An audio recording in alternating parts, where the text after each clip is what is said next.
স্কটল্যান্ডে সুজন দয়ালু রাজা ডানকান আর সে রাজ্যের লর্ড থেন অফ কডর ম্যাকবেথ রাজার আত্মীয় এবং তার অত্যন্ত স্নেহভাজন। ম্যাকবেথ এবং আরেকজন স্কটিশ জেনারেল ব্যাঙ্কো যুদ্ধে জয়লাভ করে ফিরে আসছেন। সেই সময় তাদের সঙ্গে দেখা হয় তিনজন নারীরূপী ছায়ামূর্তির। তারা ভবিষ্যৎবাণী করে যে ম্যাকবেথ হবে রাজা আর ব্যাঙ্কো হবে রাজবংশের পিতা। এই ভবিষ্যৎবাণীতে ম্যাকবেথ আশ্চর্য হন, বিচলিত হয়ে পড়েন তিনি। এ সময় রাজা ডানকানের কাছ থেকে রস এসে জানায় যে রাজা তাকে গ্লামস থেকে কডর পদে উন্নীত করেছেন। ম্যাকবেথের সমস্ত ঘটনা বিস্তারিত লিখে লেডি ম্যাকবেথকে এক চিঠি পাঠান। তারপর ম্যাকবেথ আসেন ডানকানের প্রাসাদে ডানসিননে। ম্যাকবেথ আর ব্যাঙ্কোর বীরত্বে মুগ্ধ হন রাজা। তিনি ম্যাকবেথের প্রাসাদ ইনভার্নেসে সে রাত্রে আতিথ্য গ্রহণ করার ইচ্ছা প্রকাশ করেন। ম্যাকবেথ আনন্দিত হয়ে রাজপ্রাসাদ থেকে রাজা ডানকানের অনুমতি নিয়ে ইনভার্নেস অভিমুখে যাত্রা করেন। সংবাদবাহকের কাছ থেকে ম্যাকবেথের চিঠি পেলেন লেডি ম্যাকবেথ। সংবাদবাহককে বিদায় দিয়ে ম্যাকবেথের চিঠি পড়তে লাগলেন তিনি। যেদিন যুদ্ধে জয়ী হলাম সেদিন এক আশ্চর্য অভিজ্ঞতা হলো। তিনটি ছায়ামূর্তির সামনে এসে দাঁড়ালাম আমি আর ব্যাঙ্কো। তারা যে অলৌকিক শক্তির অধিকারী এ বিষয়ে কোনো সন্দেহই নেই। তাদের ভবিষ্যৎবাণী আমাকে বিস্মিত করেছে। তারা বলেছে আমি কডর হব, রাজা হব, আর ব্যাঙ্কো হবে রাজবংশের পিতা। যখন অলৌকিক তিনটি ছায়ামূর্তি হঠাৎ বুদবুদের মতো মিলিয়ে গেল, তখনই রাজার কাছ থেকে রস এসে আমায় জানালো যে রাজা আমায় কডর পদে অধিষ্ঠিত করেছেন। আমার আনন্দে তুমিও আনন্দিত হবে। গোপন রেখে দিও এই আনন্দ বার্তা। ভালো থেকো ম্যাকবেথ। আজ তুমি গ্লামস থেকে কডর হয়েছ। তোমার রাজা হবার ভবিষ্যৎবাণীও নিশ্চয়ই সফল হবে। কিন্তু ভয় হয় তোমাকে, তোমার প্রকৃতিকে, তোমার প্রবৃত্তিকে, তোমার দয়ালু মনকে। তুমি বড় হতে চাও, কিন্তু তোমার মন সরল, নিষ্পাপ। তোমার স্বার্থসিদ্ধি কেমন করে হবে? মিথ্যাচারকে তুমি ঘৃণা করো, তাই প্রতিনিয়ত তোমাকে উজ্জীবিত করতে হবে আমার শক্তিময় অনুপ্রেরণায়। কে? মহান গ্লামস, মহান কডর। অশরীরী কণ্ঠে শ্রেষ্ঠতম যে সম্ভাষণ তুমি পেয়েছ তার চিন্তাতেই অভিভূত ছিলাম। আমার মন চলে গিয়েছিল অদূর ভবিষ্যতে। তুমি এলে, তাই বর্তমানের ভবিষ্যতের ব্যবধান ঘুচে গেল। আজ রাতে রাজা আসছেন। কবে যাবেন? কাল। সূর্য সে কাল আর প্রত্যক্ষ করবে না। সরলতায় মাখায় মুখখানি পুঁথির পাতার মতো। যারা পড়তে জানে তারা একবার তাকালেই তোমার মনের ভাব বুঝতে পারে। সাবধান, মুখে যেন মনের বাসনা প্রকাশ না পায়। চোখের দৃষ্টিতে, ভাষায়, হাতের ছোঁয়ায় কেবলই যেন প্রকাশ পায় রাজ অভ্যর্থনার নির্মল আনন্দ। তাই হবে। ফুলের মতো ফুটে উঠবে, কিন্তু সাপ হয়ে বসে থাকবে তার মাঝে। কেউ যেন বুঝতে না পারে। রাজ অভ্যর্থনার আয়োজনের কথা বলো, তাতে যেন ত্রুটি না হয়, সেদিকে তীক্ষ্ণ দৃষ্টি রাখো তুমি। শুধু শুধু শুধু আমার জন্য রেখে দাও রাতের সেই ভীষণ কর্তব্য, যা সুসম্পন্ন হলে তোমার আমার জীবনের সব দিন রাত্রি সার্থক হয়ে উঠবে সর্বময় আধিপত্যে। একই এরই মধ্যে রাজা এসে পড়লেন। চলো চলো, আমরা ভিতরে যাই। প্রফুল্ল মুখে ফিরে এসে দাঁড়াবো রাজার সামনে। আমার উপর ভরসা রাখো। শুধু দেখো তোমার মুখে যেন কিছু প্রকাশ না পায়। ইনভার্নেসে শুরু হলো রাজার সম্মানে ভোজ সভা। ম্যাকবেথ বিচলিত, কিছুতেই তিনি আনন্দ আসরে মনোসংযোগ করতে পারছেন না। উঠে এলেন ভোজ সভা ছেড়ে পাশের কক্ষে, নিজের সঙ্গে নিজে বোঝাপড়া করতে। কাজ শেষ হলেই যদি সব কিছু সমাপ্ত হতো, তাহলে কোনো প্রশ্ন আর থাকতো না। শ্রেয় হতো দ্রুত সমাধান। হত্যা যদি হতো অস্ত্রাঘাতে, এ জীবনেই যদি ভোগ করতে হতো না হত্যার বিষময় ফল, তার নির্ভয় বলতে পারতাম পরলোকে যা থাকে থাক, ইহলোকে হত্যাই হোক আমার সহায়। কিন্তু বিচার থেকে নিষ্কৃতি কোথায়? যে শেখায় রক্তের খেলা, তারই রক্ত একদিন জাগায় বিভীষিকা। আমি রাজাকে হত্যা করে রাজা হতে চাই, কিন্তু রাজার সঙ্গে রয়েছে আমার রক্তের সম্পর্ক। আমি তার প্রজা, আত্মীয় এবং প্রজা দু কারণে তিনি আমাকে স্নেহ করেন, বিশ্বাস করেন না। সবচেয়ে বড় কথা, আজ তিনি আমার অতিথি। তাকে নিরাপদে রাখা আমার দায়িত্ব। আর আমি নিজের হাতে তুলে নিতে চাইছি ধারালো অস্ত্র, তাঁরই বুকে বসিয়ে দিতে। না না না না, তার চেয়ে বড় পাপ আর কিছু নেই। রাজা নানকান সত্যি সুজন। দিনরাত তিনি প্রজাদের কল্যাণের কথা ভাবছেন। তিনি নিহত হলে তার গুণগরিমায় মুখর হবে আকাশ বাতাস, আর আমার উপর বর্ষিত হবে দৈব অভিশাপ। অনুকম্পা নবজাত নগ্ন শিশুর মতো অদৃশ্য বায়ুরথে চড়ে ছড়াবে দুহাতে। চোখের বালির মতো পীড়াদায়ক হবে সেই বিভৎস বার্তা। বয়ে যাবে শোকের ঝড়। মানুষের চোখের জলে ডুবে যাবে আমার ক্ষণিক সৌভাগ্য, বৃন্তচ্যুত ফলের মতো। তবু কেন থেকে থেকে বিভৎস হত্যার চিন্তা আমার মাথায় আসছে। উচ্চাশা, শুধু উচ্চাশা আমাকে টেনে নিয়ে যাচ্ছে। কে? রাজার খবর কি? তার আহার প্রায় শেষ। আমার কথা কিছু জানতে চাননি? চাইবেন যেটা তুমি জানতে না? এরকম হঠাৎ চলে এলে কেন? শোনাম। বলো, শুনবো বলে এসেছি। আমাদের এই পথে এগোনো উচিত নয়। রাজা আমাকে বহু সম্মানে সম্মানিত করেছেন। সবাই আজকে আমার জয়গান গাইছে। নিজের কৃতিত্বে আমি যে অর্জন করেছি উজ্জ্বল অলঙ্কারের মতো, কিছুদিন আমি তা পড়ে থাকতে চাই। ও, তাহলে নেশায় প্রমত্তমন তোমাকে অল্প কিছুক্ষণের জন্য নতুন রূপ দিয়েছিল। এখন নেশা কেটে যেতে নিজের কামনার নগ্ন রূপ থেকে ভয় তুমি শুকিয়ে গেছো, অনুতাপে সংকুচিত হয়ে পড়েছ। আজ বুঝলাম আমার প্রতি প্রেমও তোমার এমনই ক্ষণিক, এমনই অলি। না না না, তোমার এ ধারণা সত্যি নয়। নয়? না। তাহলে সত্যি করে বলো, যে দুঃসাহস তোমার বুকে আশা জাগায়, সেই দুঃসাহস কাজে নিয়োগ করে যা তুমি হতে চাও তা হতে এত ভয় পাচ্ছ কেন? বলো, চাও কিনা রাজার মুকুট, যাকে শ্রেষ্ঠতম অলংকার বলে মনে করো তুমি? আমি বলো, চাও কিনা? তুমি চাও, আমি জানি তুমি চাও। এখন বলো, বীরের মতো তা অর্জন করবে, না প্রবাদের ভীতু মার্জারের মতো সরোবরের তীরে দাঁড়িয়ে মাছেদের পুচ্ছ সঞ্চালন লোলুপ দৃষ্টিতে চেয়ে চেয়ে দেখবে, তবু থাবা বাড়াবে না জলে ভিজে যাবার ভয়? বাসনা আছে কিন্তু কোনোমাত্র নেই সাহস। নিজের এই ভীরুতা দিয়ে নিজেকে গৌরব দিতে চাও তুমি? মানুষের যা সাজে তাতে কোনো ভয় নেই আমার। তার অতিরিক্ত জাত আমার স্বভাব বিরুদ্ধ। তাহলে কোন পশু তোমাকে তখন প্রেরণা দিয়েছিল যখন মনের উচ্চাসা আমার কাছে প্রকাশ করেছিল? জেনে রেখো, তখনই তুমি হয়েছিলে সত্যিকারের পুরুষ। এখন যা নও। স্থান কাল সুযোগ কিছুই তখন তোমার সহায় ছিল না। তাও তুমি সংকল্প করেছিলে রাজা হবার জন্য। যে কোনো উপায় অবলম্বন করতে প্রস্তুত ছিলে তুমি। আর এখন যখন সবকিছু সহায়, তুমি ভীত হয়ে পিছিয়ে যেতে চাইছো। তুমি আমার মনের অবস্থাটা বুঝতে পারছো না। আমার মন যদি মেতে উঠতো এমন কামনায়, তাহলে যে সন্তানকে আমি পালন করেছি, যার সুকোমল ঠোঁটের মায়ার পরশে শিরায় শিরায় বয়ে যায় এক অনাবিল আনন্দ, প্রয়োজন হলে তাকে পাষাণে অছাড় মেরে চূর্ণ করে দিতেও আমার এতটুকু প্রার্থনা। যদি আমাদের চেষ্টা সফল না হয়? সফল হবে না কেন? রাজা ডানকান অল্প কিছুক্ষণের মধ্যে গভীর ঘুমে মগ্ন হবেন। আমি দেখে এসেছি তার চোখ তন্দ্রাচ্ছন্ন। তার শয্যার প্রহরী দেহরক্ষী দুজনকে তীব্র মদের প্রভাবে মাতাল করে দেব। তারা জড় পদার্থের মতো ওখানে পড়ে থাকবে। তাদের সমস্ত বোধ শক্তি যখন অসার হয়ে পড়বে, তখন তুমি আর আমি কি না করতে পারি? পরে রাজহত্যার অপরাধ যদি মাতাল রক্ষীদের কাঁধে তুলে দিই, কে সন্দেহ করবে আমাদের? তুমি শুধু পুরুষ সন্তানের জন্ম দিও, পুরুষের মতো তোমার প্রকৃতি। কিন্তু সত্যি করে বলো তো, তোমার পরিকল্পনা মতো যদি কাজ করি, সত্যি কি সবাই বিশ্বাস করবে যে রক্ষীরায় রাজাকে হত্যা করেছে? কে সাহস পাবে প্রতিবাদ করতে?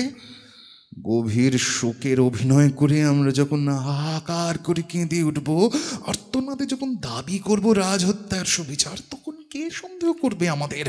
ঠিক বলেছ। আমি স্থির করে নিলাম আমার কর্তব্য। এই ভীষণ হত্যার আয়োজনে আমার হাত যেন নাক কাঁপে, কঠিন কঠোর থাকে যেন আমার মন। যাও, তুমি অপেক্ষা করো। মনের কথা কারোর কাছে যেন প্রকাশ না পায়। কে কে ওখানে? না, কেউ না। একে অন্ধকারে ঝলমল করছে একটা শানিত ছুরি আমার দিকে এগিয়ে আসছে। কি অসম্ভব ধারালো! সরে গেল। তবু দেখতে পাচ্ছি। সত্যি কি স্পর্শ করা যায় না তোমায়, শুধু দেখা যায়? তুমি কি আমার মনের বিকার, আমার কল্পনার বিকৃত রূপ শানিত ছুরির আকারে দেখা দিয়েছ? যে পথে যাব বলে পা বাড়িয়েছে, সেই পথে আমায় টেনে নিয়ে চলেছ। যে অস্ত্রের প্রয়োজন আমার, সেই অস্ত্রের রূপ ধরে কেন এলে? কে তুমি? কি তুমি? তবে কি আমার ইন্দ্রিয় আমার বিরুদ্ধে ষড়যন্ত্র করে আমার দৃষ্টির বিভ্রম ঘটালো? না না না, তারা সব স্তব্ধ, মৃত, অবিশ্বাস্য। শুধু দৃষ্টি আমার সচেতন, তবু আমি তোমায় দেখতে পাচ্ছি। কিন্তু একই রূপ তোমার ফলকে হাতলে রক্তের চিহ্ন, আগে তো ছিল না। না না না, সবই মনের ভুল। অর্ধেক পৃথিবীতে প্রকৃতি এখন নিদ্রামগ্ন। স্থিরা ধীরা সর্বংসামেদিনী, তুমি কিন্তু আমার পদধ্বনি কানে তুলে নিও না। তুমি কিন্তু লক্ষ্য করো না কোন পথ দিয়ে বয়ে চলে সেই ধ্বনি। যদি লক্ষ্য করো তাহলে ভেঙে যাবে নীরবতা, ব্যর্থ হবে কালের ইঙ্গিত। ওই ঘণ্টার ধ্বনি আমায় জানায় সময় হলো কার্য সমাধানের। ডানকান, তুমি কিন্তু শোনো না ওই ঘণ্টার ধ্বনি, ও তোমার মরণ আহ্বান।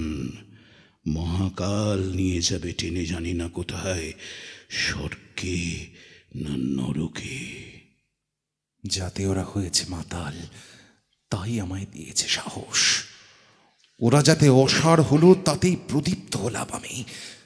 না, কণ্ঠস্বর স্তব্ধ, কোন অশ্রুত ধ্বনি যেন শুনতে পাচ্ছি।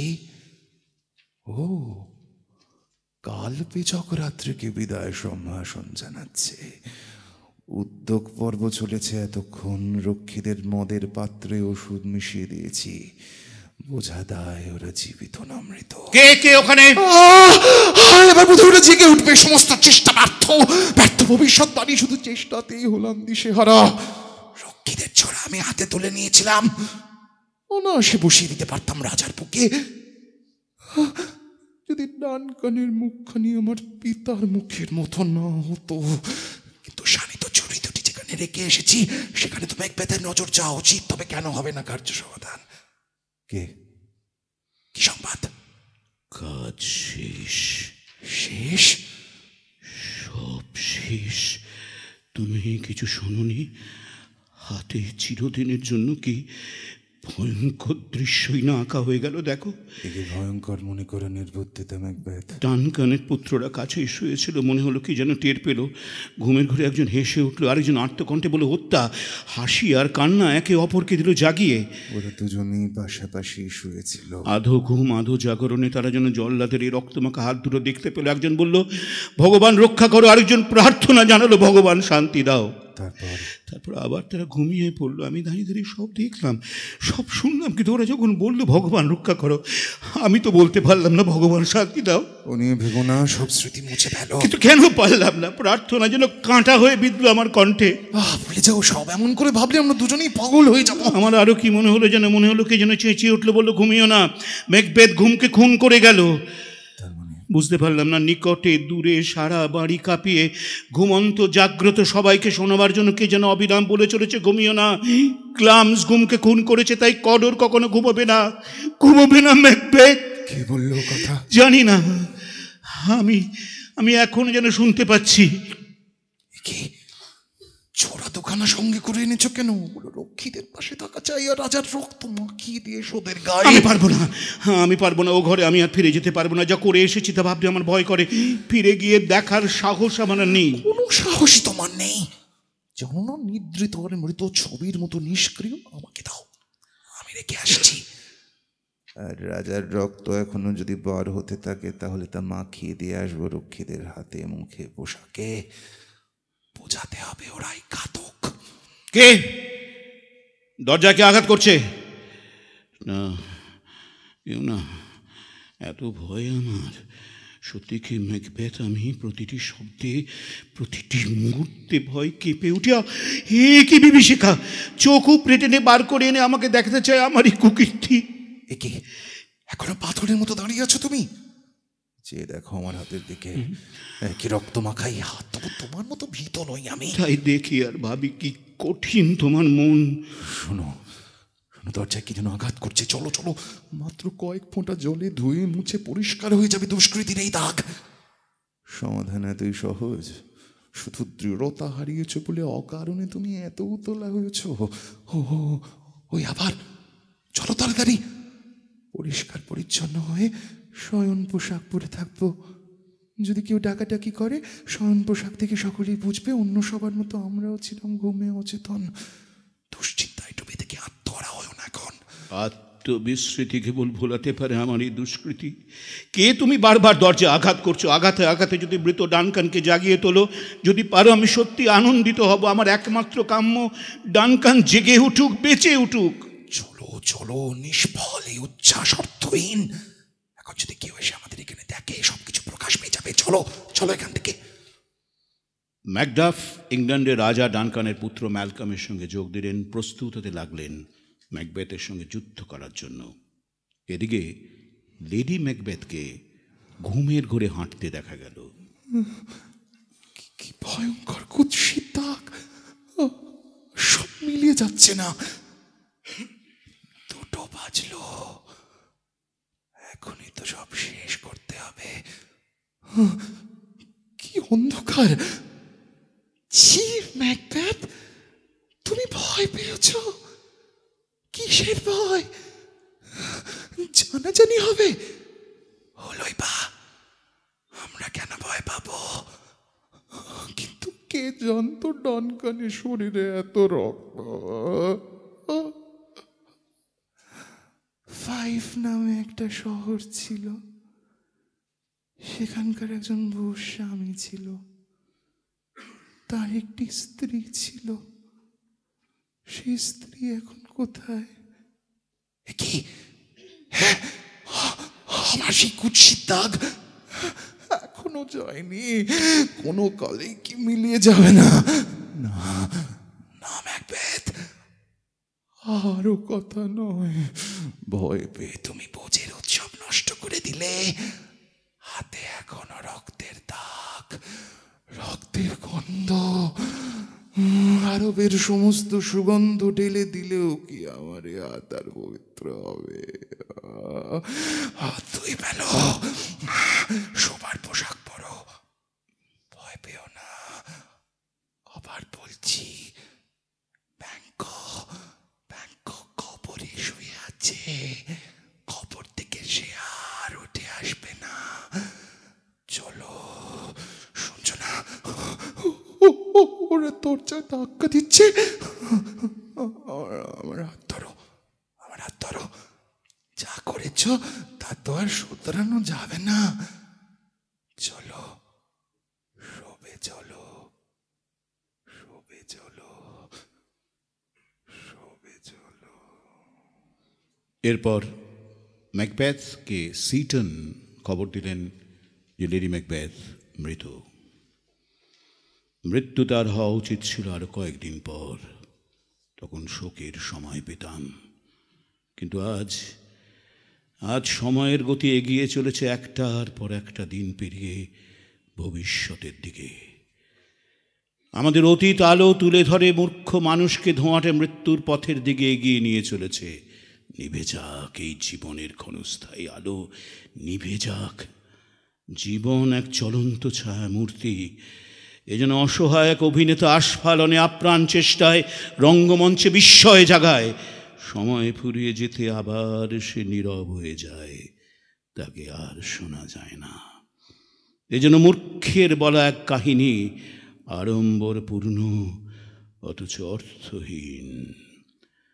My lord, the queen is dead. She should have died hereafter. There would have been time for such a word. Tomorrow, tomorrow, and tomorrow creeps in this petty pace from day to day to the last syllable of recorded time. And all our yesterdays have lighted fools the way to dusty death. Out, brief candle. Life is but a walking shadow, a poor player that struts and frets an hour upon the stage and then is heard no more. It's a tale told by an idiot, full of sound and fury, signifying